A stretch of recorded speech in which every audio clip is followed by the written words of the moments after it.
नमस्कार मित्रांनो, आज केदार मोटर्समध्ये वॅगनर एक साईड पूर्ण डॅमेज होऊन आलेली आहे.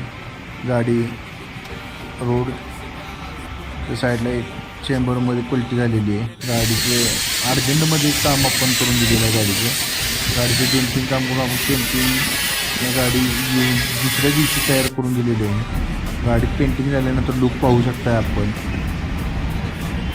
राईट साईड पूर्ण डॅमेज झालेली गाडी. आपण फेंडर दरवाजे 2 क्वार्टर पॅनल रिपेरिंग केलेलं आहे. टप वॉटर पिल्लरसुद्धा रिपेरिंग केलेलं आहे. आपण गाडी 2च दिवसात आपण डेंटिंग व पेंटिंग काम करून दिलेले आहे. कस्टमरचा पाहूया रिव्ह्यू आपण. शेठजी, गाडी कुठल्या गावची तुम्ही? गाडीचं काय झालं होतं? एक साईड पलटी झालेली गाडी. काय किती दिवसात काम झालं? गाडीचं काम कसं झालं? एकदम ओके ना. Thank you very much. अशा 0 to 0 कामासाठी आपण केदार मोटर्स कराड मलकापूर विजिट करू शकता. धन्यवाद.